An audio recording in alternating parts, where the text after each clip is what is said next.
YouTube, how's it going? The Goat House is back. After Thursday Night Football between the Bengals and the Jags, an incredible comeback by the Bengals. Got my takeaways for both teams here. Actually do have some positives for the Jags, even though it's kind of a negative night the way it ended here. But we have these takeaways for our Thursday night games every Friday. I got all the takeaways for all the Sunday games every Monday. We also have weekly picks, score predictions, and power rankings. A lot more as well, and more to come. So join us, like, subscribe, turn notifications on. A lot going on our Twitter. A lot of these thoughts I already talked about on Twitter throughout the game, after the game, so check it out. Link in description, comments for anything you need. So, yeah, Bengals win 24-21, down 14-0 at the end of the first half. Let's start with the beginning of the game before I kind of go to each team and my takeaways. Beginning of the game, Bengals get a stop, right? And then they start they start from their own end. And a beautiful play design in the first play. Really had myself and the whole Jaguars defense. They were going right, pitch right. Ends up being a play action off the pitch, and then they pass it off there to Boyd for a big gain. So it's a great start, great play call, great play design. Then it kind of went downhill in the first half there. Well, they continued to move the ball. A penalty on Jamar Chase pushed them back. But what I noticed is this offense, Zach Taylor struggles to call plays off of penalties, anything in long, first and long, second long, third and long. They struggle to call plays there. It's at times it almost like they kind of give up in those moments. I don't know if that's how they actually feel, but it's like, too many second and long runs. Maybe it's not. There was a slip screen or attempt on third down early in the first half. Like you got the quarterback and the receivers to take that shot. Kind of wish you take that shot. Maybe on the second and long runs, it's kind of like, all right, let's get a little closer for third down. Never a big fan of that mentality there. And they continue to do that in the first half there. At one point, they were taking delay of games in their own end. I wasn't a fan of that either. I mean, just run a play, wind it down, try to get them to jump off sides, wind it down to 1 second, and there was some questionable things in the first half of the Bengals that I was really questioning, and I'm still a little worried, even though it was a lot better in the second half, and they show potential. Still a little bit worried about the play calling when they play a little better teams there. They got too predictable in the first half, but it's good that you kind of got better as the game went on. Obviously, that's positive there. It was a big reason why they came back. They were running in the right moments, unpredictable moments. It got Joe Mixon going. He was running harder, opened up the passing game. And the Jags, we're going to talk a lot about that. Everyone's talking a lot about that fourth down and goal at the half-yard line. They decided to have Trevor Lawrence keep it.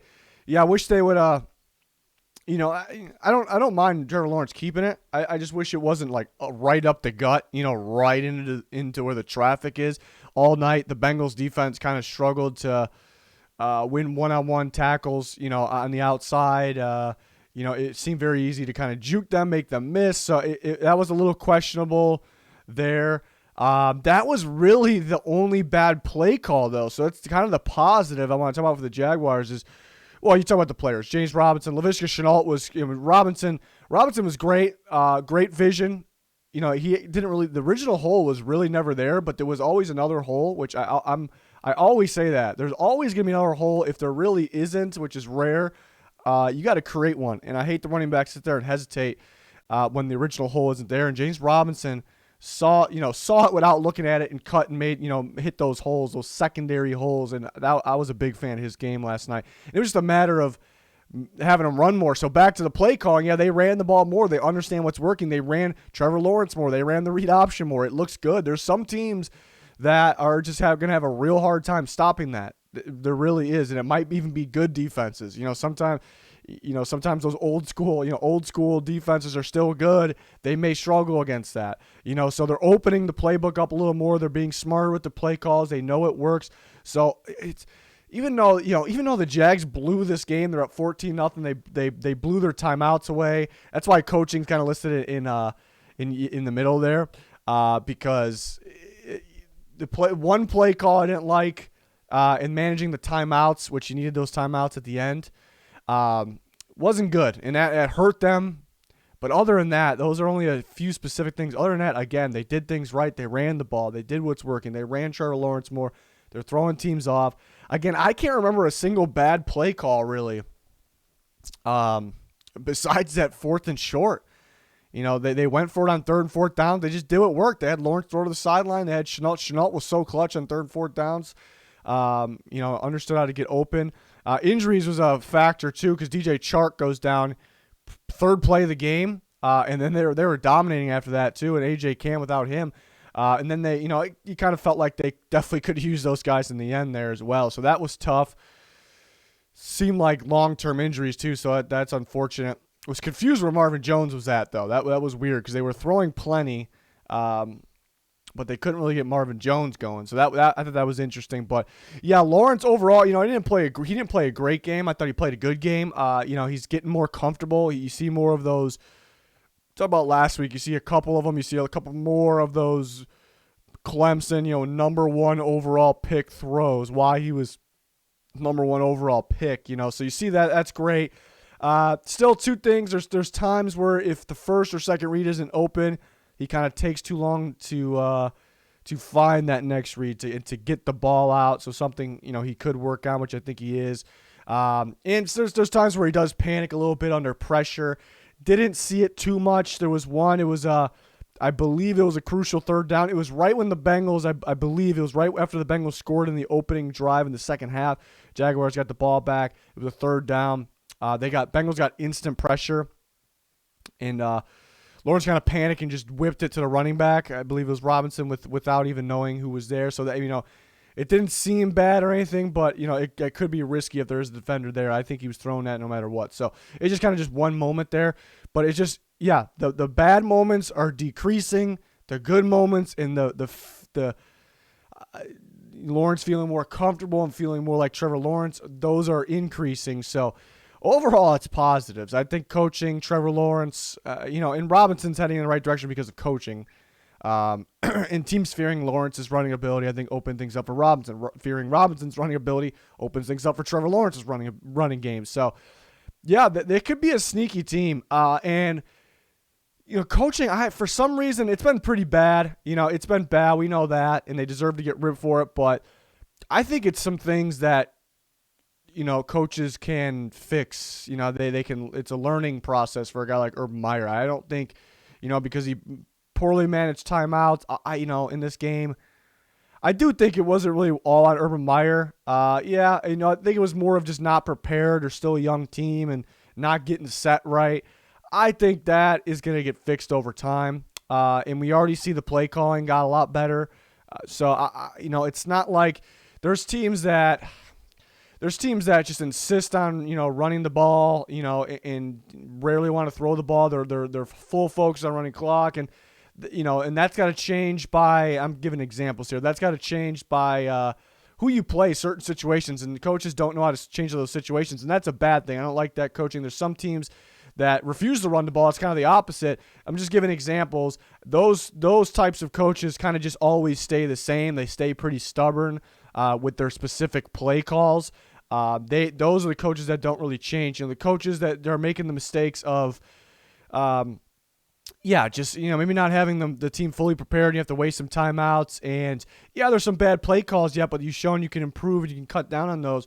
It's actually, even though they're going to take a lot of blame for this game and they blew a 14-point lead, they blew back-to-back games with 2-score leads. It's not good. It's bad overall, but they're heading in the right direction, I think. Defense, interesting because they held the Bengals to 0 points in the first half. And I guess credit to them doing that. I just don't think the defense did anything special in the first half. I think it kind of was a little misleading on what the Jaguars defense is. The Bengals, to me, were able to move the ball. They kind of shot themselves in the foot with some terrible play calling. But again, they did, at the end of the day, 0 was on the board. But the second half, it was pretty brutal. That's kind of the Jaguars defense. I expect the offense to do a little bit more. I'm predicting it. I'm expecting it. But the defense could be like this, for the season here. Defense is giving up big plays, just unacceptable plays. What Uzomah was able to do after the catch was absolutely ridiculous. It should not happen. That screen pass, the Bengals got a penalty to push them back, and that screen pass to Uzomah that just ended the game, iced the game basically. Just can't have things like that happen. It's just they're not great at they're not really good at anything. I know Josh Allen was on the sideline towards the end, but they're okay pass rush. They're not good at it. They're okay stopping a run. They're not good at it. They could be bad. They're bad at times. And I think the downfield passing game, defending that, is where they really struggle as well. There's just they're going to struggle this year. So the defense is actually the thing. Even though they held them to 0 points first half, it's not what I'm not too thrilled about it. Jaguars did have some costly penalties, especially that last drive. Some that I don't really agree with. I don't know about the refs in this game. They missed obvious calls, I thought, and they called kind of ticky-tack ones. So maybe at both sides. So it's not like the Bengals got the advantage, but those calls in the end, really, really hurt them. So maybe. And then to the Bengals, I thought Joey B played a hell of a game. I thought you saw Trevor Lawrence. We're getting there. See the glimpses of why he was the first overall pick. It's the same thing for Joe Burrow. I think he's definitely further along, which he should be. He's been I know he got hurt last year, but he was drafted last year. Definitely further along. We see the LSU moments, for sure. Looks fantastic. Kind of buying himself time, just being smart in the pocket. And definitely better in the second half in that category too. There was a play action in the first half where he kind of it took too long and he went straight back. You kind of got to round those things off so you can create yourself some separation outside the pocket, and he took a sack on that. So it was like one of those moments, but I thought he really picked it up in the second half, and he had a great game. Ball placement, ridiculous. It just felt like that LSU Burrow, which was the best college quarterback in a single season that I've ever seen in my life. So, and it kind of, you see a lot of that, and I think it's coming. I think the full thing is coming here, so that's fantastic. I mean, C.J. Uzomah was ridiculous, absolutely ridiculous. Getting separation, and after the catch, though, just knowing exactly where to go to find the end zone. I don't know if it was that hard to find where the end zone was, but the burst and the athleticism after, too, ridiculous. So I was talking about on Twitter, I think, there's people that could overreact from one game, but I really think that one game kind of made him some money. In free agency, because he's be a free agent this upcoming offseason. I see he shows what he's capable of. He shows that he can get separation. He's more athletic than I think what everyone gave him credit for. That's kind of a dangerous weapon that teams will like. Teams are looking for that. Tyler Boyd's a PPR machine. Just gets open. He just gets open very early in reps, and is pretty damn tough after the catch. He showed that a lot last week as well. Logan Wilson, 2 weeks in a row where he's been all over the place. Not quite as electric maybe as last week, because he ended up with 2 interceptions. One was diving, but he had another great game. He was all over the place. He was in on stopping Lawrence at the close to the goal line there once, that really felt like he was getting in.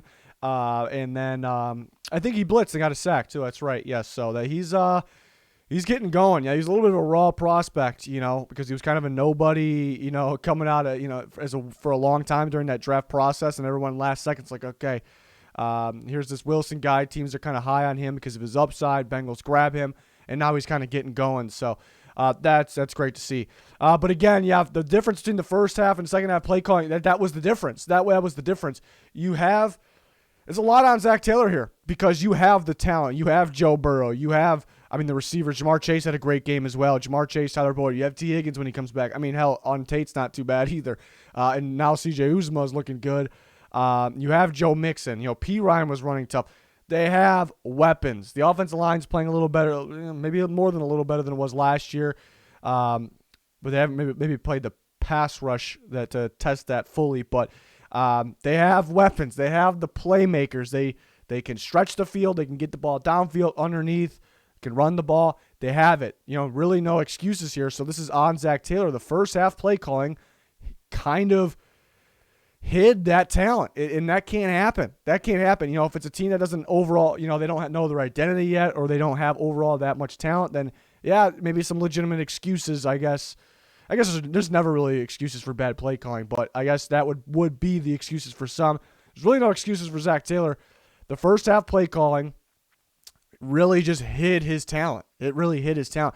And I will say, I guess there was some, Chase penalty was costly. Mixon I feel like he wasn't running hard in the first half. The difference in the first, second half, I guess I got to go back to play calling, make it a less predictable run in the second half runs. But Yeah, in the second half, the play calling was great. You called plays for the talent that you had, and it showed. They could have scored more points in this game. There was a lot of points left off, I think, on the field. Bengals missed a field goal on the first drive. Play calling was just terrible. You can see they can move the ball and score points. It was just the play calling that was holding them back. Jaguars didn't score from the 1-yard line.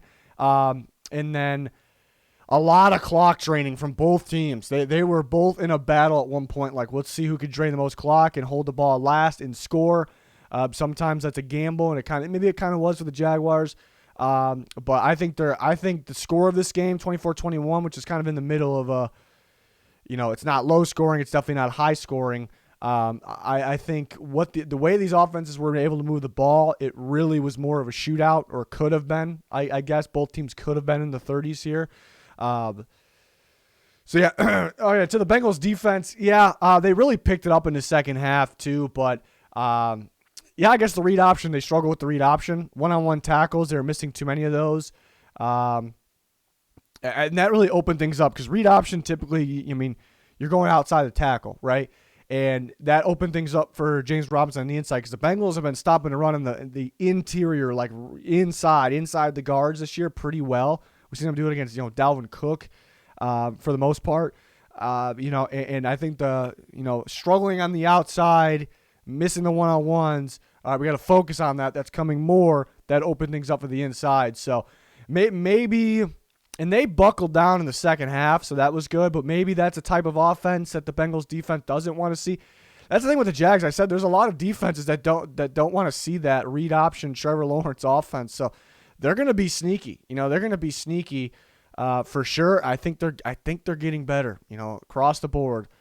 Not injury wise though, obviously, because what happened. But coaching, Chenault looked good. Robinson, Trevor Lawrence. So it's overall a big negative. You blow 2 games in a row. You really felt like you had this one. But I actually see positives, which is rare, because I'm not afraid to rip teams. I call it how it is. I give it to you how it is, even if you don't want to hear it. But and overall, really the last 2 games, the Jags got to find a way to finish and win those games. But I got positives here, like I said.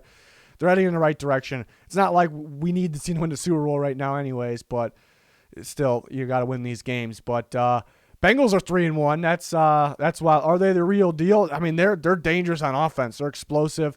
Definitely on offense. It's a team one of those teams that probably can beat about anybody but lose about anybody. I feel like there's quite a few of those teams. I think it's I think it's one of those teams. So we'll see. That's a hell of a start for them. 3-1. But that wraps up my takeaways. Let me know your guys' thoughts. We're always talking on Twitter as well. Fantasy Q&A on there. All kinds going on there. Check it out. Link down below. Like, subscribe, turn notifications on. That'd be much appreciated. It's going to do it. Thanks for watching. Goodbye.